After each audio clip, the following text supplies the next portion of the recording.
Baik, jamaah sekalian Allah Subhanahu wa taala. Pada pertemuan kali ini kita akan membahas tentang kurban. Karena tidak lama lagi kita akan berhari raya kurbannya. Kurban. Babul udhiyah. Bab tentang udhiyah. Udhiyah itu udhiyah ini sembelihan.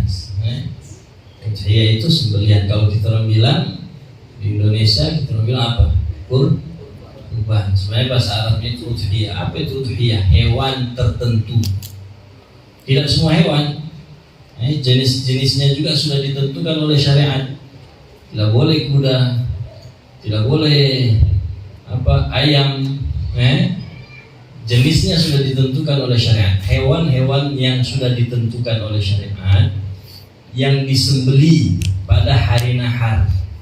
Nahar itu 10 Dzulhijjah, hari raya Idul Adha. Dan ayam tasyrik 11, 12, 13 itu udhiyah, kurban. Apa itu kurban? Apa itu udhiyah? Udhiyah itu adalah hewan yang disembeli pada tanggal 10 Dzulhijjah dan 11, 12, 13 Dzulhijjah atau ayam tasyrik. Hewan yang hewan tertentu yang disembeli pada hari itu untuk apa? Untuk taqarrub ilallah, untuk mendekatkan diri sama Allah Subhanahu wa taala. Makanya dikasih nama kurban. Kurban itu diambil dari bahasa Arab, qaruba. Artinya dekat. Taqarrub mendekat. Taqarrub ilallah, mendekat sama Allah. Itu definisi kurban. Jadi kalau kita bilang kambing, sapi, onta, ini jenis-jenisnya hewan yang boleh dijadikan udhiyah.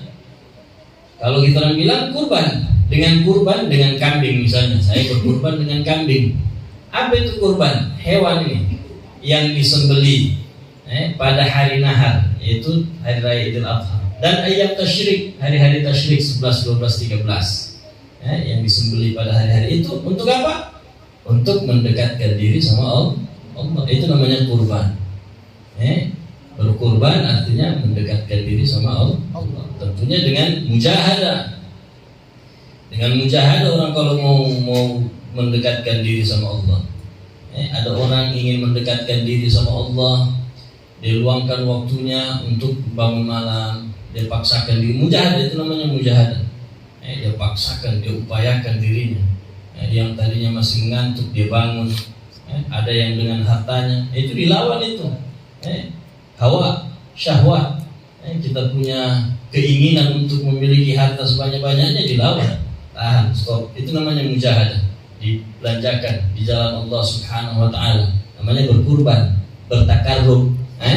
Bertakarrub sama Allah Subhanahu wa taala dengan mujahadah, itu maksudnya.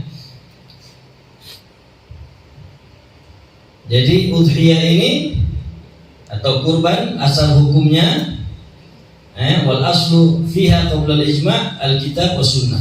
Dasar hukumnya kitab, Al-Qur'an dan sunnah. Wa min dzalika firman Allah Subhanahu wa taala fasholli li rabbika wanhar. Apa maksudnya sholli id? Salat Idul Adha. Wanhar itu berkurban. Dhaha bi kabshaini amlahaini aqranain. Diriwayatkan bahwasanya Rasulullah SAW itu berkurban, menyembelih di kabshain dengan 2 ekor kambing amlahain. Amlahain ini berwarna putih bercampur kehitam-hitaman. Aqranain dan bertanduk. Jadi Rasulullah itu berkurban, menyembelih hewan kurban. Kabshain 2 ekor domba, dua-duanya berwarna putih, bercampur kehitaman dan memiliki tanduk. Wa khabar, dalam hadis juga, dalam sebuah hadis juga dikatakan ma umila ibnu Adam yauman nahri min amalin ahabba ila Allah min iraqatid dam. Tidak ada amal yang dikerjakan oleh anak Adam pada hari nahar. Nahar itu hari raya Idul Adha. Min amalin, dari satu amal, ahabba ilallahi, yang paling Allah cinta, min iraqatid dam, daripada mengaliri darah. Maksudnya di sini darah hewan kurban, bukan semua darah ya. Jangan bilang wah ini Islam murid, bukan, ada jenis-jenisnya. Darah-darah tertentu itu hewan kurban.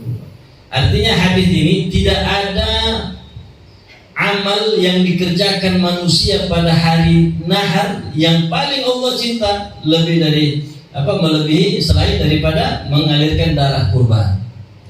Artinya mengalirkan darah, menyembelih kurban ini adalah amal yang paling Allah paling cinta. Wa innaha la ta'ti yaumal qiyamati bi quruniha wa adlafiha. Dan sesungguhnya hewan kurban yang kita sembelih itu nanti di hari kiamat akan datang bi quruniha wa adlafiha. Dengan tanduknya dan kuku-kukunya. Dalam riwayat lain dengan bulu-bulunya juga dikatakan seperti itu. Wa yaqdikin sabab. Sesungguhnya darah yang ditumpahkan dari hewan kurban ini, yang dialirkan tadi, akan sampai pada ridha Allah. Ayyaqa wa inna dama yaqa'a min Allah, akan sampai pada ridha Allah Subhanahu wa taala bimakanin qabla ayyaqa 'ala al-ard. Sampai pada ridha Allah, akan mendapat ridha Allah Subhanahu wa taala sebelum darahnya menetes sampai ke bumi. Fatibu biha nafsan, maka bersenanglah kalian dengan bergembiralah kalian dengan berkurban. Disuruh kita supaya berkurban. Ini subhanallah, perintah kurban ini luar biasa. Sunnah itu, kurban itu sunnah. Nanti dijelaskan sunnahnya seperti apa. Jadi jangan tinggalkan kurban ini. Kalau kita mampu berkurban. Kita orang subhanallah, kita orang punya HP masing-masing. Ada yang harga 5 jutaan, 7 jutaan, ada yang belasan juta, tapi untuk berkurban tidak. Jadi kasihan. Masa berkurban kita orang tidak mampu. Kalau sapi berapa per orang? Kalau 7 itu 2 jutaan ya. Kambing paling 3 jutaan. Kalau bisa berkurban. Tidak ada amal yang paling Allah cinta di hari nahar daripada anak Adam, daripada manusia, melainkan berkurban. Tidak ada amal yang paling Allah cinta di hari itu kecuali berkurban, menyembelih hewan kurban. Sesungguhnya darah hewan kurban itu yang kita sembelih akan sampai pada ridha Allah sebelum darahnya menetes sampai ke bumi. Allah ridha sebelum sampai ke bumi, Allah ridha. Maka bersenang-senanglah, bergembiralah kalian dengan berkurban. Dalam riwayat lain juga dikatakan, dalam hadis lain, azimu dhuhayakum, muliakanlah sembelihanmu, perbaikilah sembelihanmu, kasih bagus.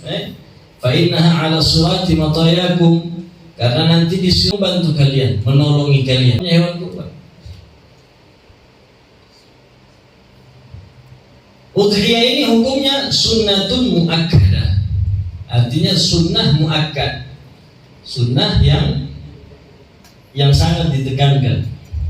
Jadi kurban ini hukumnya sunnah muakkadah. Artinya sunnah yang sangat ditekankan. Sunnahnya juga terbagi menjadi 2. Bisa jadi sunnah kifayah, bisa jadi sunnah ain. Bunyi apa tadi? Ada? Belum selama ya. Baru mulai juga. Jadi sunnah ini, sunnah kurban bisa sunnah kifayah, bisa sunnah ain. Bagaimana itu sunnah kifayah? Sunnah kifayah itu orang yang hidup di dalam satu rumah tangga atau keluarga. Dia hidup bersama-sama, di situ ada bapak, ibu, anak-anak, saudara-saudara ini. Maka sunnah kifayah. Kalau ada dalam satu rumah itu orang yang berkurban, menggugurkan sunnah yang lain sudah dapat kesunahan. Tentu pahala kurban didapat orang yang berkurban. Misalnya di dalam rumah ada bapak, ibu, anaknya, maksudnya saudara-saudara bersaudara, misalnya 10. Ada ponakan belasan, ada cucu, itu tinggal satu rumah. Sunnahnya sunnah kifayah. Kalau ada satu orang saja, mau bapak, kamu anak, hatta cucu. Ada cucu, kebetulan punya pekerjaan bagus. Dia punya pekerjaan, dia punya fulus, dia kurban. Dia kurban dalam satu rumah itu sudah dapat pahala sunnah berkurban. Tapi pahalanya kurban didapati sama orang yang berkurban. Itu namanya sunnah kifayah. Kalau ada satu orang yang kerjakan menggugurkan kesunahan yang lain, cukup sudah. Tapi pahala tentu didapati sama orang yang berkurban. Jadi hukumnya sunnah kifayah. Bisa jadi sunnah ain. Bagi siapa ini sunnah ain? Bagi orang yang hidup sendiri, tidak tinggal bersama keluarga, misalnya tinggalnya sendiri, karena jomblo barangkali. Alhamdulillah selamat sudah. Misalnya sendiri tidak punya istri, tidak punya anak, tidak punya orang tua. Insyaallah cepat menyusul Ustaz Ilham. Insyaallah. Ini sunnahnya sunnah ain. Disunahkan. Kalau dia mampu, dia punya ini, bisa beli hewan kurban, maka dia sunnah berkurban. Bagi siapa? Bagi dirinya pribadi, namanya sunnah ain. Kalau tadi sunnah kifayah bagi keluarga.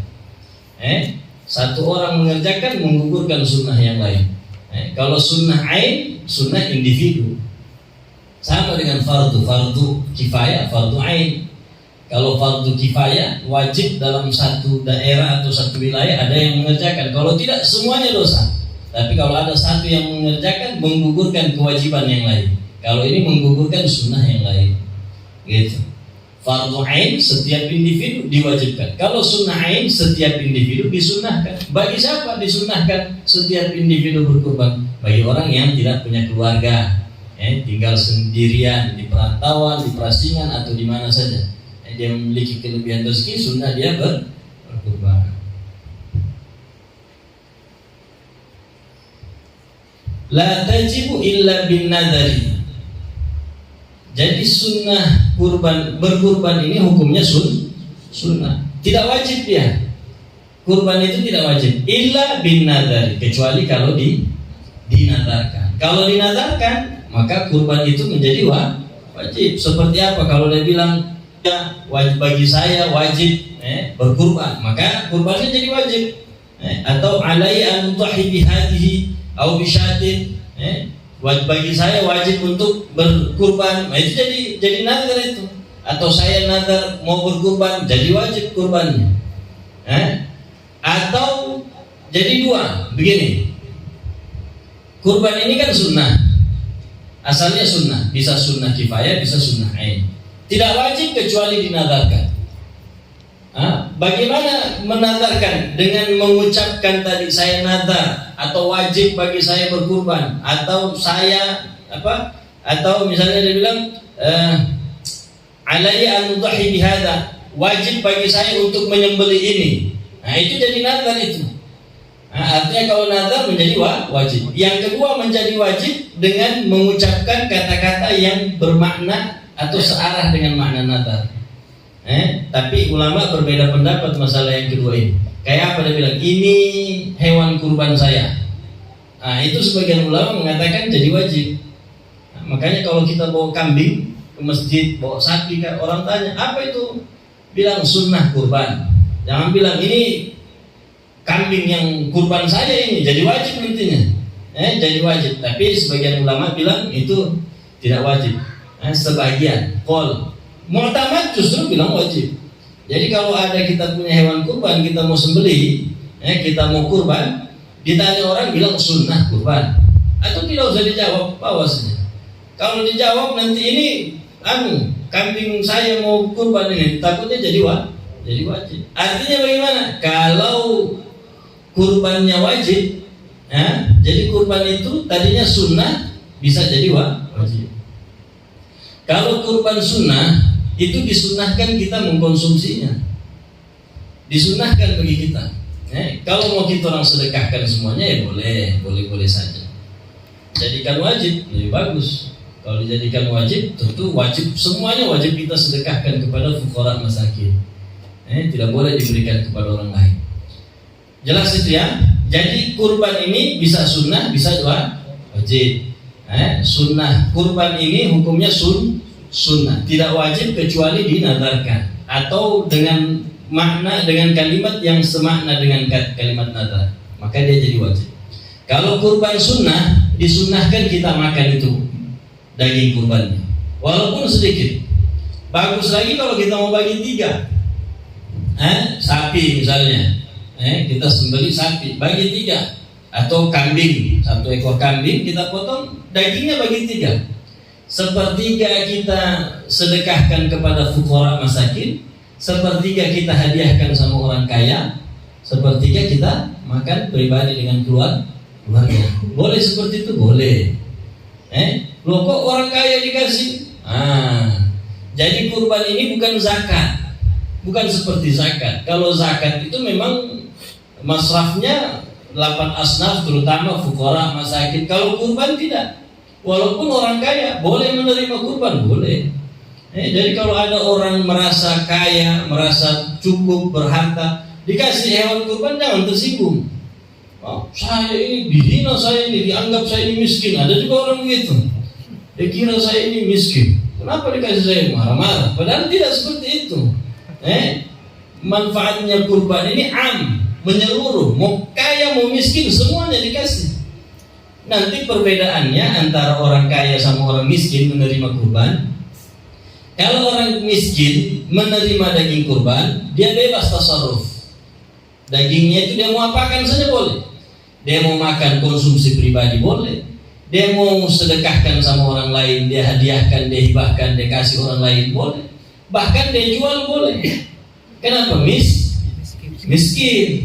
Kalau orang tidak miskin, menerima daging kurban, dia cuma boleh makan pribadi, kok dia konsumsi, atau dia hadiahkan sama orang. Dia sedekahkan sama orang lain boleh, tidak boleh dia jual. Itu saja perbedaannya.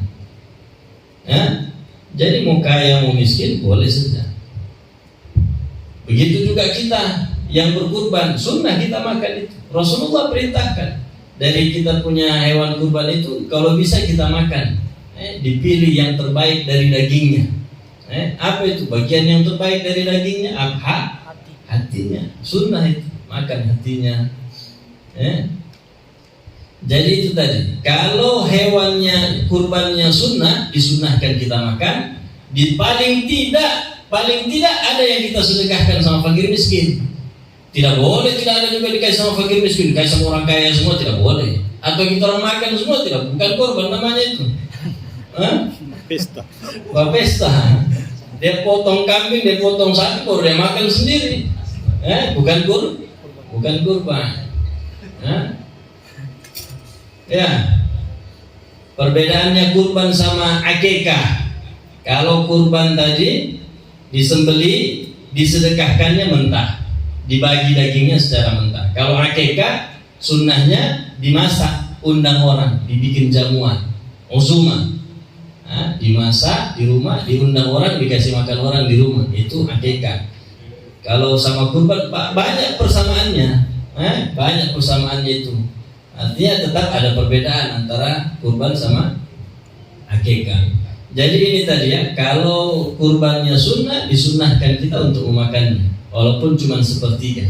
Kalau mau dibagi 3 lebih bagus lagi, sepertiga diberikan kepada fuqara, sepertiga diberikan kepada orang kaya, dan sepertiga lagi diberikan kepada keluarga kita sendiri, kita makan secara pribadi dengan keluarga. Itu. Kemudian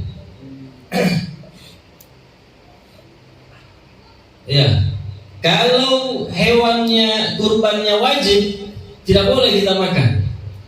Tidak boleh diberikan kepada agniya, orang kaya, tapi disedekahkan semuanya sama fuqara wal masakin. Kalau kurbannya wajib. Jadi kalau kita tidak mau makan daging kurban kita, jadikan saja wajib. Seperti apa? Kita nadar, bagi saya wajib, bagi saya untuk menyembelih hewan kurban misalnya. Tapi ada dulu kambingnya, niat. Jangan nanti belum ada baru nadar begitu, akhirnya jadi wajib. Repot nanti, tahu-tahunya belum ada fulusnya paling. Waduh, jadi wajib hukumnya dia berkurban. Sudah ada kambingnya, baru dia niatkan, saya nadar mau berkurban, ini sudah kambingnya, maka jadi wajib. Kalau sudah wajib, tidak boleh dia makan, tidak boleh dia kasih sama agniya, tapi wajib dia sedekahkan semuanya sama fuqara wal masakin. Itu jelas ya perbedaan. Kalau kurban sunnah boleh kita makan, bahkan dianjurkan, disunnahkan supaya kita ikut makan. Dikasih juga sama orang selain orang fakir miskin, orang kaya boleh kita orang kasih. Yang penting paling tidak ada yang kita sedekahkan kepada fuqara dan masakin kalau kurbannya sunnah. Tapi kalau kurbannya wajib disedekahkan semuanya kepada fuqara dan masakin.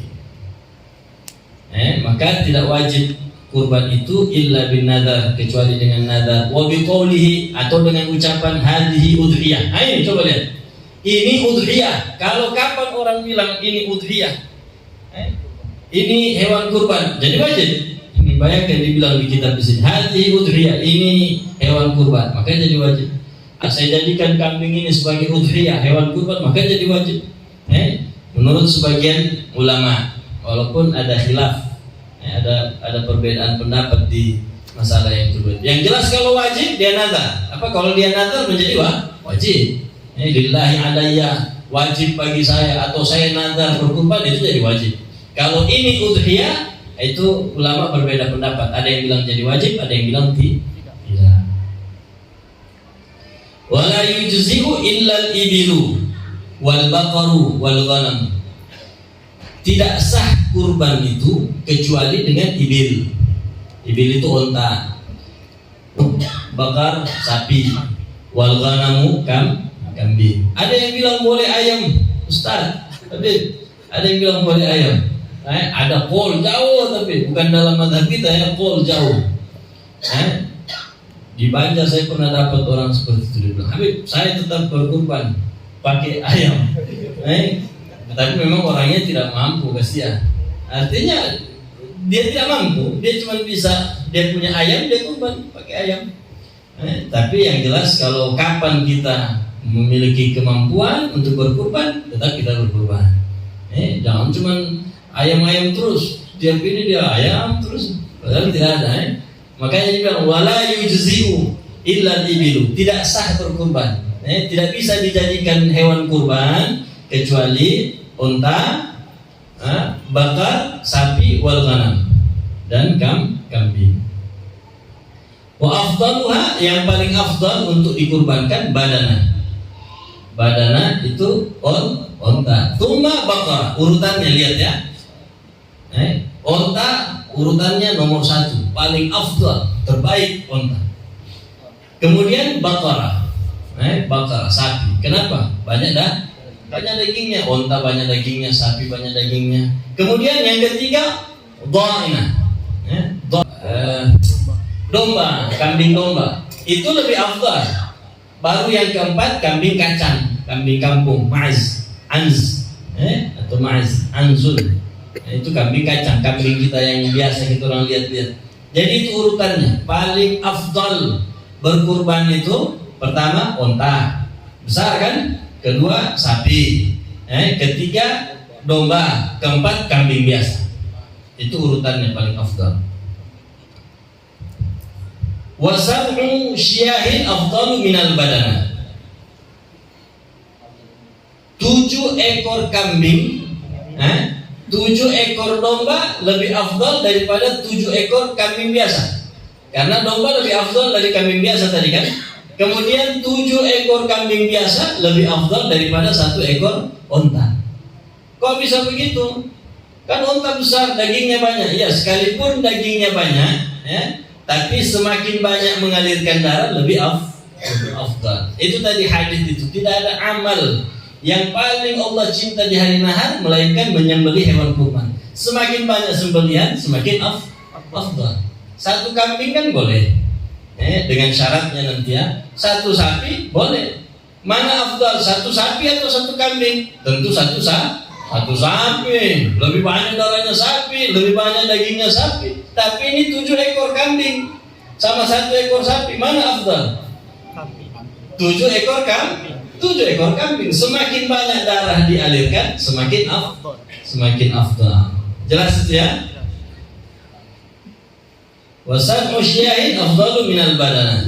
7 ekor kambing itu lebih afdal daripada 1 ekor unta.